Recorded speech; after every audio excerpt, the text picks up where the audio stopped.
Welcome back to the deep dive. Ever get that feeling like a company just knows you too well, like almost creepy? Oh, yeah. That's marketing segmentation at work, and that's what we're diving into today. Sounds fun. We've got, let's see, some excerpts from a 2024 MBA marketing course, an HBR article, all about this thing called Jobs to be Done. Jobs to be done.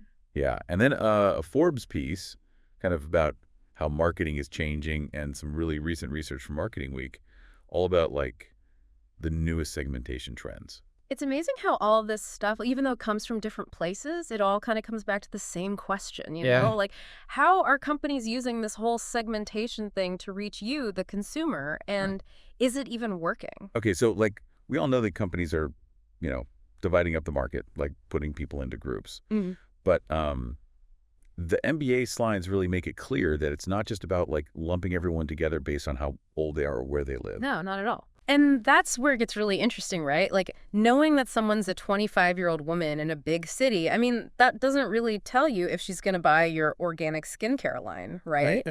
I mean, she could be totally into fitness and Yeah. spend all her money on, like, marathon entry fees or whatever. Marketers are starting to figure out that they need to, like, go deeper than simple demographics. Okay, so if not demographics, then what?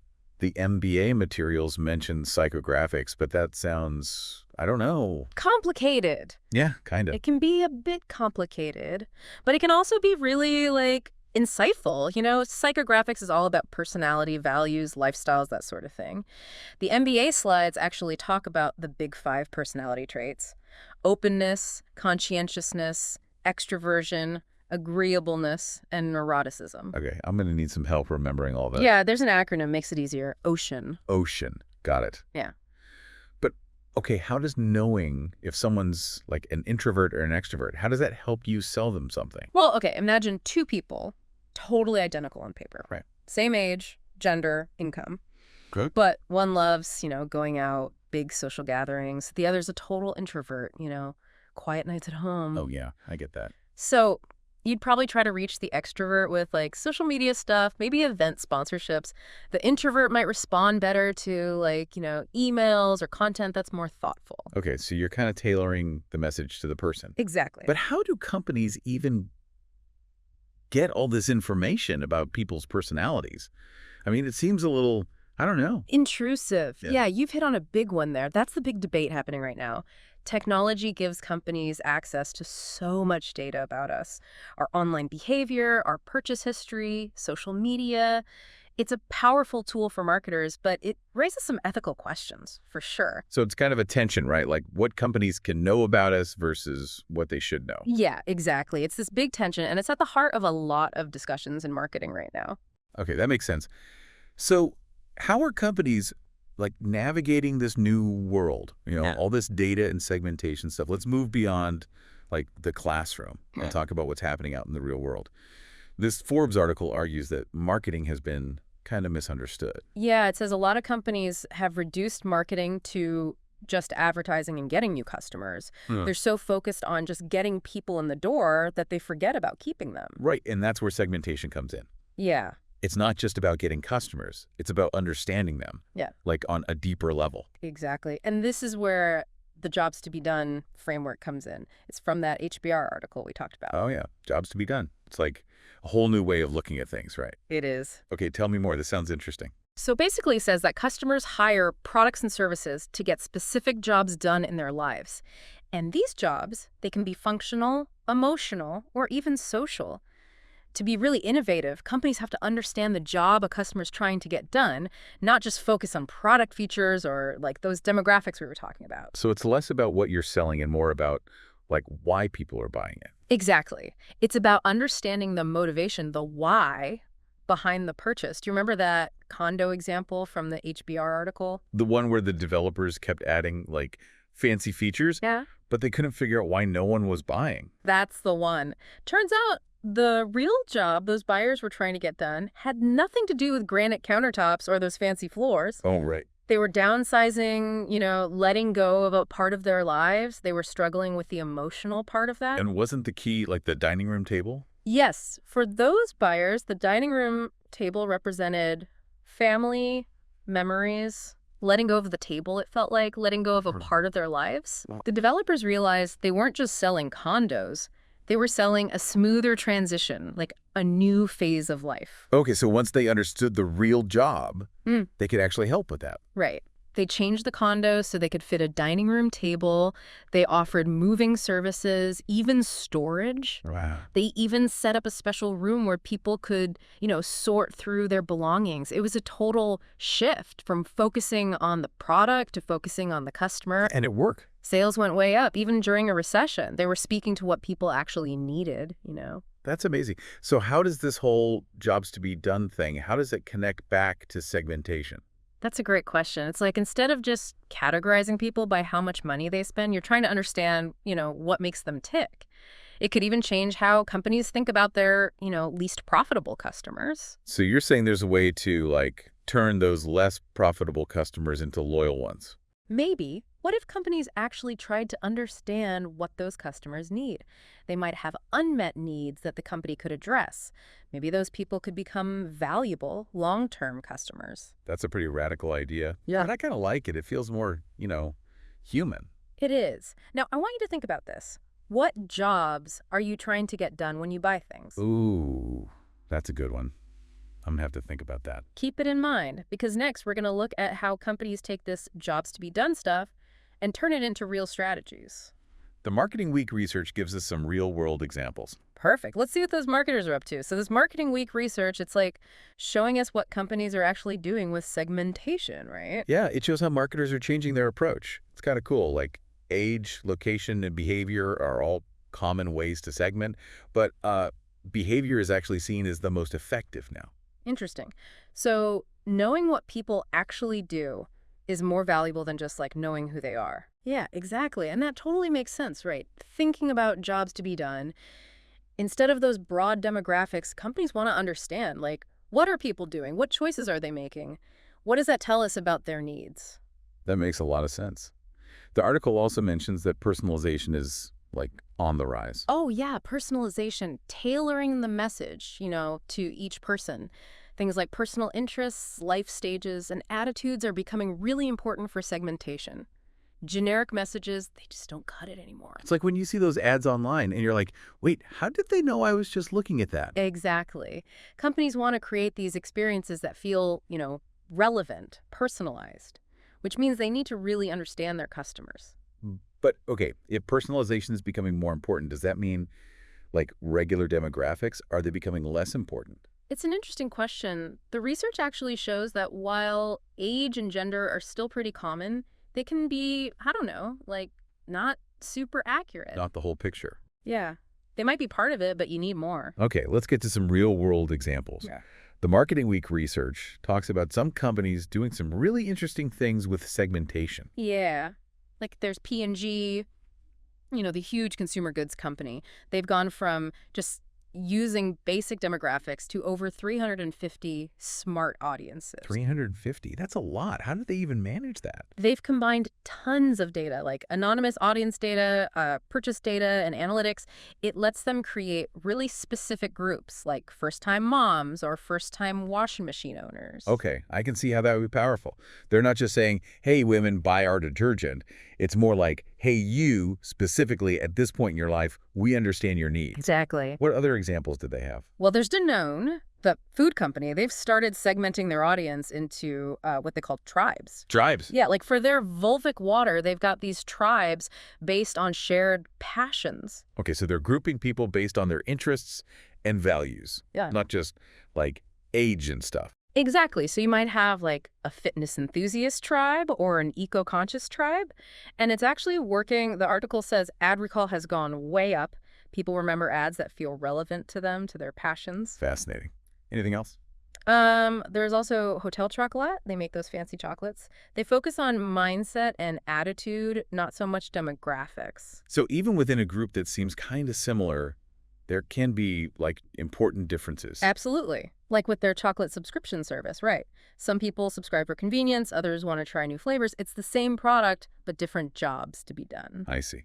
They're not just looking at what people buy, but why they buy it. Exactly. The why is crucial for this whole segmentation thing. Okay, what else? Well, Vodafone, the phone company, they actually created a whole new sub-brand called Voxy, targeted at young people. Ah, Voxy. I've seen their ads. Very specific, like you said, for younger folks. Yeah. Right. They figured out that, young people have different needs. Social media is huge. They don't want contracts. They're making their own financial decisions, often for the first time. So Voxy was designed for all that. Yep. They've got unlimited social media use, no contracts. It just fits what those young consumers need. Makes total sense. Vodafone seems to really get segmentation. The article says they have this whole three-part approach: segmented strategy, segmented propositions, and then segmented go-to-market. So like, first they figure out the segment, then they develop a specific offer just for them. Then they go to market in a way that makes sense for that group. Yep, they're thinking about the whole customer journey. I like that. Very strategic. Yeah. Any other examples? There's Money Supermarket, that website that compares prices. They actually use kind of a mix of everything: life stage, demographics, needs, attitudes, behaviors. So they're getting data from like everywhere. Pretty much. They use inquiry forms, website behavior, even like average house prices in different areas. But with all that data, how do they even like make sense of it? That's the key, right? Money Supermarket says it's all about having a clear objective. Like, what are you trying to achieve? Segmentation's only useful if you know what to do with the information, right? Right. It's not just about collecting data to have it. It's about using it. What else? Well, they also talk about Eurocamp, the travel company. They focus mainly on family life stage. Okay, family life stage. Yeah, like families with young kids are going to have totally different needs than families with teenagers. Of course. Toddlers, Yeah. you need like kid-friendly stuff. Teenagers, maybe they want more adventure, independence. Right. And Eurocamp goes even deeper, asking like, where are people in their purchase journey? Do they even understand our brand? What's the job they're trying to get done with their vacation? Relaxation, adventure, culture. That's impressive. They're thinking about everything. And finally, there's Carling, the beer brand. They've got this occasion mentality. Occasion mentality. What does that mean? They segment based on like when people drink beer. Is it a casual night out with friends, a celebration, a sporting event? Oh, I get it. Like that would influence the type of beer people buy, the marketing, maybe even the packaging. Yeah. And Carling combines this with ethnographic research. Ethnographic research. It's a way of like studying people in their real lives in their natural environments. Carling discovered that their core customers share this sense of being like self-made, resourceful, and connected to their local communities. It led to their Made Local campaign, celebrating people doing things in their hometowns. That's cool. They took something simple, drinking beer, and found a deeper meaning. So, looking at all these examples, what are the big takeaways from the Marketing Week research? What do we need to remember? A few things. First, good segmentation starts with objectives. You have to know what you want to achieve. Right, like it's not about collecting data just because you can. It's about having a purpose. Exactly. Second, don't rely on stereotypes. Just because someone fits into a certain demographic doesn't mean they'll act a certain way. People are more complex than that. Right.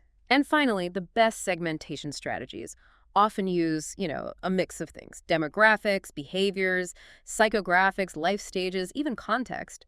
You want a full picture of your customer, understand the jobs they're trying to get done, then tailor your offerings and your message. This has been so interesting. But before we wrap up, I want to talk about those examples from the HBR article, those products that really nailed a specific job. Those were great examples. They really show how powerful this framework can be. Like International Delight iced coffee. They tapped into that need for like coffee house style iced drinks, but at home. And then Tidy Cat's lightweight litter, taking away the struggle of carrying those heavy boxes. Simple, but brilliant. I know, right? It's amazing how much thought goes into those innovations. The jobs to be done framework really makes you think about the customer's experience, find their pain points, and then come up with real solutions. And then the American Girl dolls, they're just dolls, right? Right. But they've been so successful because they understand the underlying job so well. It's about the whole experience, not just the doll. Those historical dolls and books, the stores, all the little details. American Girl sells an experience that taps into what those preteen girls need, socially and emotionally. They're fostering imagination, helping them figure out who they are, and creating memories with their families. And no one's been able to copy that success. Even with cheaper versions, they miss that core job the dolls are doing. Exactly. Innovation is about more than just product features. It's about understanding your customers. Okay, one more question before we move on. The HBR article said that the final piece of this innovation puzzle is processes, meaning how a company works internally to support the job to be done. Can you talk about that more? Sure. It's about making sure everything you do inside the company is aligned with your customers' needs. Every interaction should reinforce that job you're helping them get done. They use Southern New Hampshire University as an example. They've been really successful with their online degrees. Yeah, they've grown a lot lately. They've realized online students are different, right? They need convenience, flexibility, support, faster completion times. So they redesigned everything. Admissions, financial aid, academic support, even their marketing, all tailored to online students. So they totally reimagined how their business worked based on those online students. Right, and it's working. They've got huge growth, lots of students graduating, and their students are happy. They're not just selling a degree, they're selling a solution. That's inspiring. Okay, I think we've covered a lot. Segmentation, jobs to be done, targeted experiences. But before we finish this deep dive, I want to bring back to you, our listener. We've talked about a lot of information, but now it's time to connect it to your own life. Think back to what we talked about at the beginning. How are companies segmenting you? Have you noticed any changes in how brands are reaching you? I'm really curious to hear what you've noticed. It really is amazing to think about how all this stuff works, all this marketing happening behind the scenes. Have you noticed any changes, like in how brands are reaching you?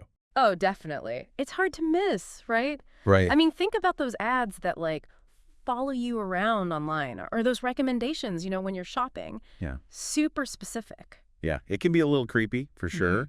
But honestly, if I'm going to see ads anyway, at least make them relevant to me, right? Totally agree. And this is a good point. Understanding all this segmentation stuff, it can actually give you more power. As a consumer, I mean. Oh, interesting. How so? Well, once you know the techniques they're using, you can start to see through it a bit. Look at marketing messages with a more critical eye. Okay, yeah. So instead of just, absorbing everything, we can start asking questions. Like, why am I seeing this ad? Exactly. Or what are they assuming about me? Yep, you become more aware, more discerning. You have more control over how you interact with all these brands. It's about taking back some of that power. It's easy to feel kind of overwhelmed by all this, all this marketing technology. Oh, yeah. But you really do have more control than you think. The more you know, the more empowered you are. Knowledge is power. Exactly. Okay, so to wrap things up, what's the one big thing you want our listeners to remember? From all this, our deep dive into marketing segmentation. The most important thing is that marketing is changing, and fast. Companies are moving away from those basic categories, like demographics, and towards things like behavior. They're using jobs to be done, focusing on experiences, using technology to personalize everything. And as consumers, Yeah. we got to keep up. We got to understand what's happening, how it affects us, and then use that knowledge to make good choices. That's perfect. So next time you see an ad or get an offer that seems, really specific to you, don't just ignore it. Think about the message, the assumptions, how it might be trying to influence you. And remember, you have power too. You do. You can help shape how companies market to you. Absolutely. Well, thanks for joining us for this deep dive into marketing segmentation. We'll catch you next time on The Deep Dive.